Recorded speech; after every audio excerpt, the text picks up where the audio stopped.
Hi everyone, I'm Literary Freak 11, and today I'm going to be talking about what I read in February. This was kind of a short reading month for me. I only read 3 books and 3 audiobooks, although I'm halfway through a whole bunch of books, so I'll probably finish them really quickly and then have a ton to talk about in March. So I'm going to do the physical books first, and then the first book I'm going to be talking about is Muse of Nightmares, and it took me way too long to get to this book. For those of you who don't know, this is the conclusion in Strange the Dreamer series. It's a duology. I love duologies so much. It's just the perfect amount of book because I would rather be exploring as many universes as possible rather than reading one series for 7 or 8 books. And it was a stunning conclusion. And ooh, the light is just flickering off of this book. Okay. So basically, for those of you who don't know, this series is about a guy named Laszlo who has heard tales about this lost city of Weep, and actually that's not its name, but when he was 5, he forgot the name, as did everybody else. He kind of wants to find out all these mysteries. He becomes a librarian, and then he's offered this chance to go to the city, and things unfold from there. The first book is kind of slow, it romances you. The second book kind of I wanted to be romanced back into the story after the gap of not having read it for 2 years, and it just didn't. It just hopped right into the drama, but oh my gosh, was it worth it. Amy Taylor makes allusions to her other series and the possibility of these 2 characters from this series and from the other series potentially meeting, and I need that crossover to happen. I need it. She writes beautifully. The world building is amazing, and you finally get to find out what happens to all these people. I really can't say more without spoiling the first book, so I'm just gonna set it down before I do something dumb. The next book that I finished was The Love That Split the World, and I'm not going to go too much into this because my next video is actually going to be a full rant about this. Yeah, needless to say, I hated it. I think I gave it 3 stars, but now I want to change it to 2. It wasn't a bad book. The concept was interesting. I just had way too many problems with it. It is about this girl who can kind of see this apparition, an old woman that she calls grandmother, and she talks to grandmother, and she ends up going through therapy, some type of therapy, and the illusion of grandmother disappears. When our story starts, she has seen grandmother for the first time in about 3 years, and grandmother tells her that she has 3 months to save him. No details, nothing. Oh yeah, and she tells grandmother, when she sees her, tells her stories, and the main character, whose name I can't even remember, she's like, it's all in the stories I've told you, and the main character's like, great. And yeah, and she meets this guy, Bo. Weird stuff happens with him. Yeah, that's really all I can say about it. The final book I read is Just Desserts, and actually this is by Muriel Kotzen, who was my teacher for the last English class that I took to complete my minor in college. And this book, if you've never read flash fiction, and I have also never read flash fiction, they're not short stories. They're literally you could have, this story is a page. That's it. To be able to tell stories in that short of a span, and really a complete story, and sometimes with depth, was really, really interesting to me.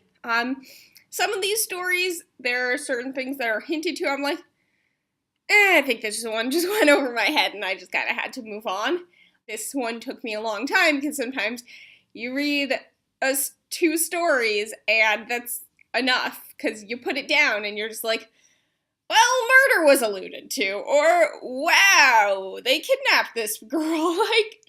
It is not a light piece. There's a lot of cynicism. It can be dark at times. There were only 3 stories that I could say that I felt positively about.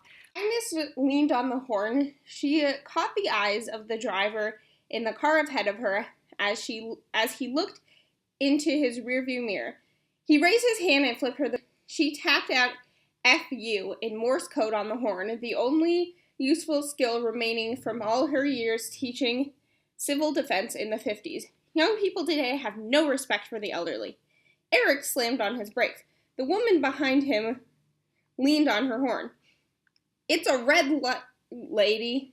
He looked into his rearview mirror and exchanged glares with a blue-haired, barely able to see over the wheel. Eric flipped the bird. Damned if she didn't honk to spell F-U. Where had she learned Morse code? He beeped you too, glad he remembered something from his years as an Eagle Scout.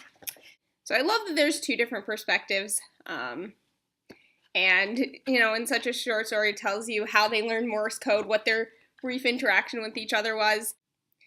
Okay, now I'm going to be talking about the audiobooks I finished, and the first one is Radio Silence by Alice Oseman.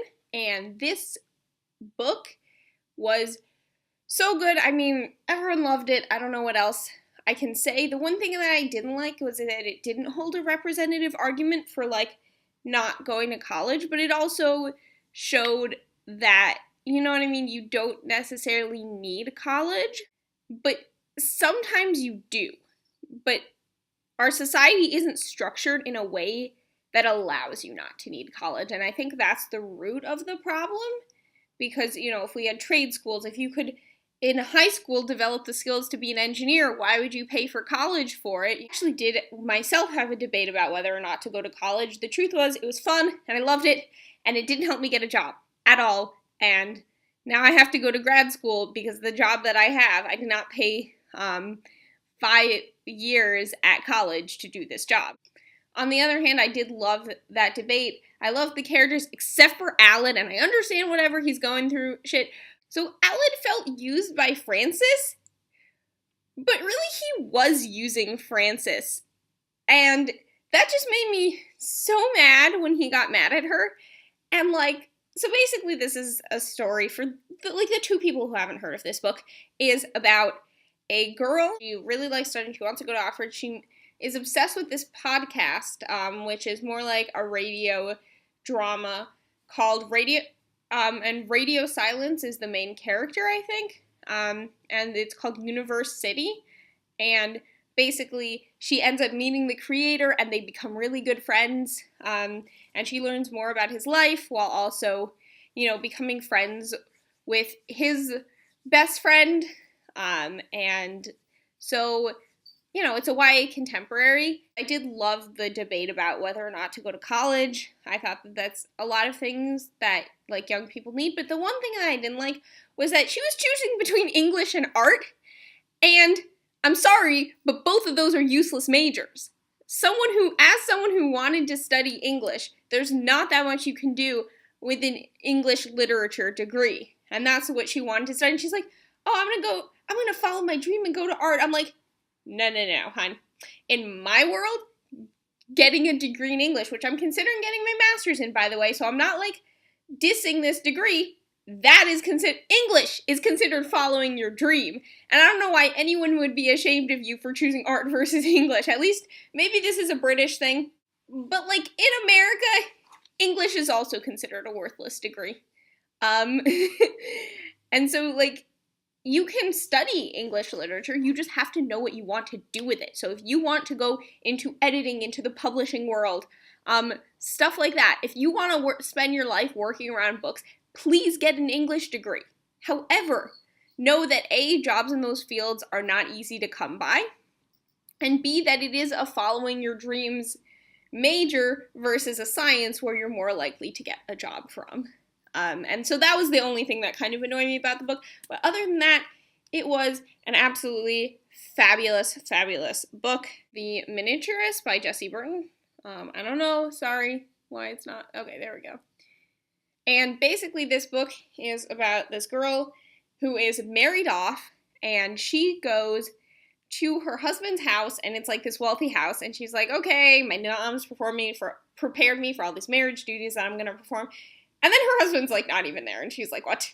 So finally her husband shows up, and he doesn't really seem very interested in her. He gets her this wooden miniature of their house, finds this miniaturist that can furnish her model house, basically. And so she writes to her and she's like, I want this and this and this. And then the miniature sends her more pieces than she ordered. And they're all telling of the future, but the problem is she can't see how until after the thing has already happened. So this is not really spoiler. One of the dogs, unless you know context for it anyway, one of the dogs is murdered, and she notices like a red like spot on the dog's neck, and she's like, was it there before? I don't know. And so she's kind of trying to desperately use the dollhouse to avoid disaster, but their family does come into disaster. And so the one thing, I loved the setting. It is set in 1686 Amsterdam, and you learn about the burgomasters and the guild system, and you learn a lot of historical stuff because that is a time and place that don't often get picked for historical fiction. And so I really enjoyed that setting.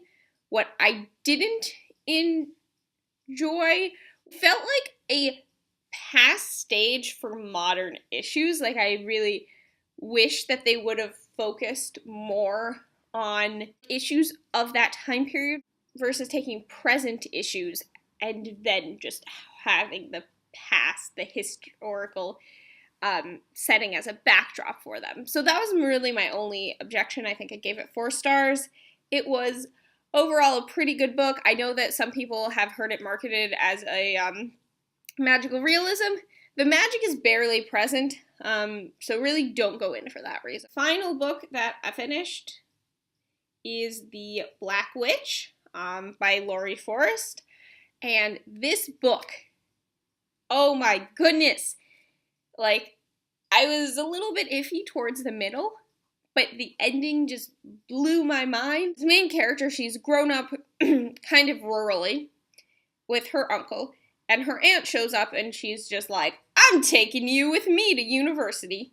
And she goes to the university, but her aunt wants her to wand fast, which is like marriage, but like magical. So you get these marks, and if you cheat on the person you're wand fasted to, the marks turn into cuts and they become painful. The aunt wants her to wand fasted to this guy, Lucas Gray, who is about her, a little bit older than her, I think, but is a general or a commander as part of the army of their country. And there is a lot of politics in this.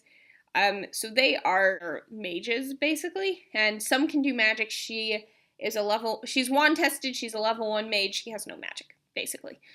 She goes to the university, but her aunt really wants her to marry this guy, so she's like, marry him, and I will pay for your university.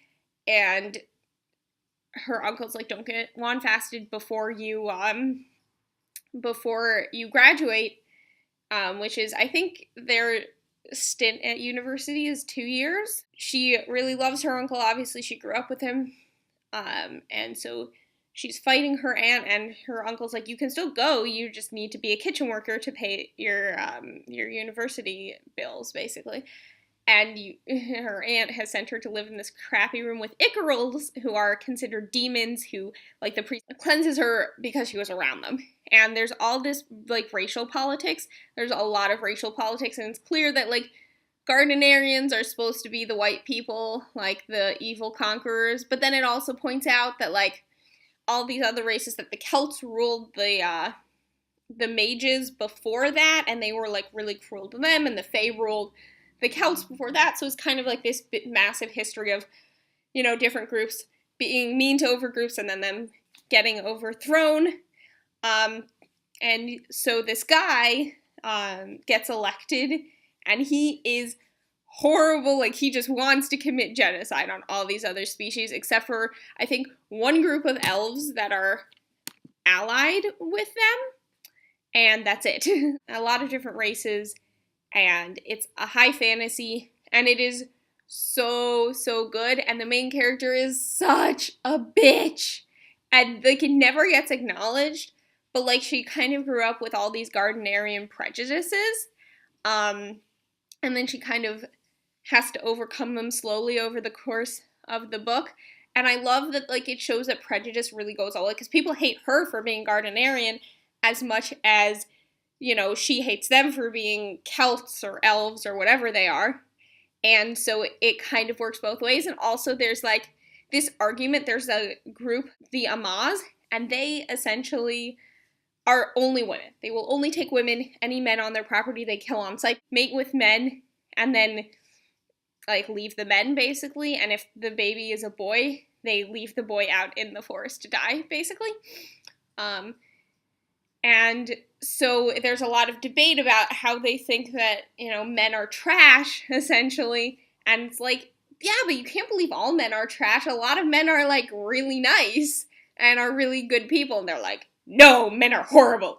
And so there's a lot of debate about, about sexism against men. Gardnerian society is a little bit sexist against women as well. There are only certain jobs they can have, in the wand fasting marks only appear on the women. So if the men cheat, nothing happens to them, basically. And if the women cheat, they're going to be in horrible, horrible pain for the rest of their lives. So, yeah, that was a really good book. I actually, at this point, have concluded the second in this series, and the third one isn't out. And I just want to beat my head against a wall until it comes out, because I just need to know what happens. I will follow this road as long as it goes, and that is not something that I say about a series very often.